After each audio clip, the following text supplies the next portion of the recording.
नमस्कार, एक बार फिर आपका स्वागत है न्यूज़ आवाज़ पर। मैं नितिश ठाकुर।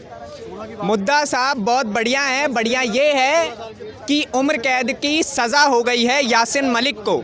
बड़े बड़े चैनल्स क्या कहते हैं, JKLF का कमांडर। इज्जत देख रहे हैं बड़े बड़े ये जो चैनल्स है कैसे इज्जत देते हैं आतंकवादी को।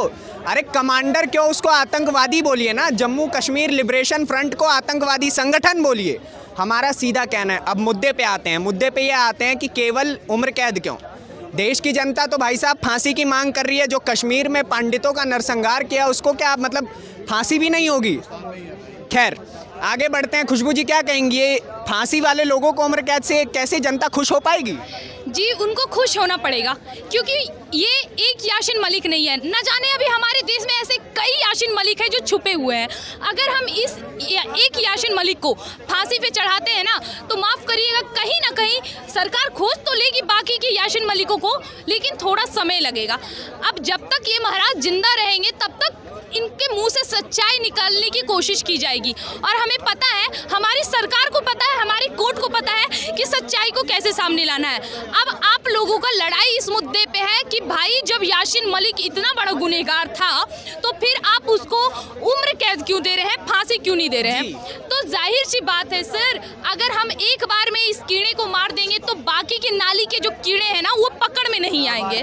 तो जाहिर सी बात है उनको तब तक जिंदा रहना पड़ेगा जब तक कि इस देश के सभी यासिन मलिक, सभी अफजल गुरु जैसे लोग एक बार में गिरफ्त में ना जाए। हमारी मोदी सरकार यही कार्य कर रही है कि एक एक करके, चुन चुन करके, तिल तिल करके लोगों को मार रही है, आतंकवादियों को मार रही है। उनको कौन से कार्य कब करने चाहिए, किन्हें फांसी देनी चाहिए और कब देनी चाहिए और किन्हें उम्र कैद की सजा सुनानी चाहिए, ये हमारी भारतीय जनता पार्टी, हमारा कोर्ट, हमारा संविधान बेशक अच्छे से जानता है। अच्छा जी, अभी आपने कहा कि मोदी सरकार जो है वो जानती है कि किसको फांसी देनी है किसको नहीं। मोदी सरकार की एक उपलब्धि जम्मू कश्मीर को लेके ये रही, 370 हटा दिया। लेकिन कश्मीर में कल फिर से वही हालात बन गए। जहाँ का यासिन मलिक है उस जगह पे फिर से पुलिस के ऊपर पथराव हुआ और उसकी माताएं और बहनें सड़क पे आके चिल्लाने लग गई कि ये कश्मीर हमारा है, हमें तो आज़ादी चाहिए। क्या कहेंगे? जी इन्हें आज़ादी चाहिए जो खुद हमारे देश के नहीं है। ये हमसे हमारा कश्मीर लेंगे, हमसे हमारा मस्तक छीनेंगे। इनको आज़ादी चाहिए, दी थी ना अफजल को आज़ादी, दी थी ना बुरहान वानी को आज़ादी। अब यासिन मलिक को भी मिलेगी आज़ादी, बाकी के जितने आतंकवादी हैं सबको मिलेगी आज़ादी। सर बकरे की अम्मा कब तक खैर मनाएगी? एक दिन तो बलि होना ही है। तो बस उनके अम्मी जान, उनके अब्बू जान को पथराव करने से कोई फायदा नहीं है। इस तरह के भड़काऊ भाषण देने से और हमारे कश्मीर की स्थिति को खराब करने के पीछे जो इनका शुरुआती दौर से रहा है, हमारी इतनी बड़ी धरोहर को, हमारे भारत के मस्तक को जिस तरह से इन्होंने चकनाचूर करने की कोशिश करी है, और हमारी मोदी सरकार द्वारा 370 और 35A को समाप्त करने के बाद जो वहाँ की स्थिति बनी है, माफ़ करिएगा सर, 2014 से पहले वहाँ की इतनी गंदी स्थिति थी कि वहाँ पे मौजूद सैनिकों पे, जो सैनिक बाढ़ की न जाने कैसे भयानक आपदाओं से कश्मीर के लोगों को बचाया गया था, उन सैनिकों द्वारा उन लोगों पे उन्होंने पथराव किया। हमारी सरकार ने क्या एक्शन लिया? कोई नहीं।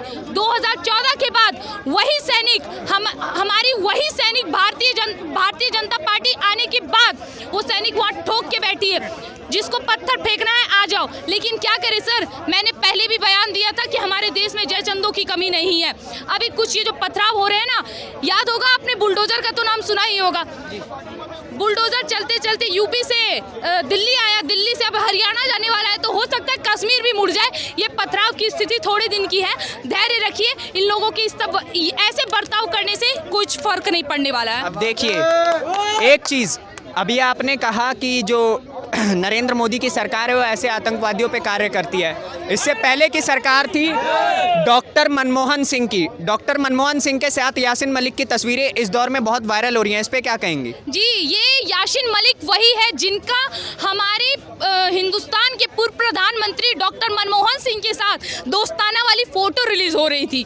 हमारे प्रधानमंत्री और कांग्रेसी नेता इसे अपना गुरु मान रहे थे। सर देखिए, शुरुआती दौर से हम देखते आ रहे हैं कि कांग्रेसी का एक काम रहा है इस देश में आतंकवादियों को पालना। वो पाल रही थी इतने सालों तक, 70 साल तक हमारे देश में आतंकवादी पल रहे थे, हमारे देश की धरोहर को तोड़ रहे थे।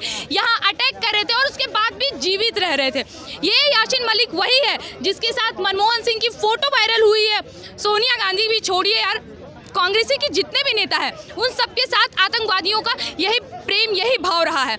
अब मोदी सरकार आने के बाद उसी यासीन मलिक की इतनी बुरी स्थिति हो गई कि उसे घसीट कर, रोड से घसीट कर लाया गया है और आज उसे उम्र कैद की स्थिति पर पहुंचा दिया गया। ये हमारी कांग्रेसी सरकार के बस की बात नहीं हो सकती थी। हमारी भारतीय जनता पार्टी आई है और ये कार्य किया गया है।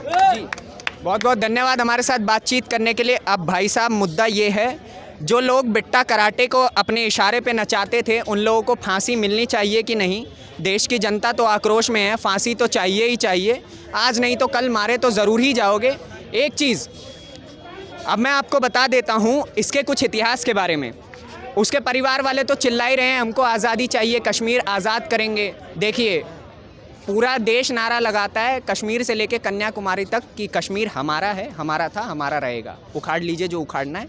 देखिए, मीडिया वालों का क्या होता है पता है? न्यूज़ रख सकते हैं, व्यूज़ नहीं रख सकते। हम व्यूज़ भी रखेंगे, हमको कोई दिक्कत नहीं है। अब आगे बढ़ते हैं और ऐसे ही धमाकेदार वीडियोज़ के लिए फटाफट से सब्सक्राइब कर लीजिए न्यूज़ आवाज़ को। मिलते हैं अगली वीडियो में।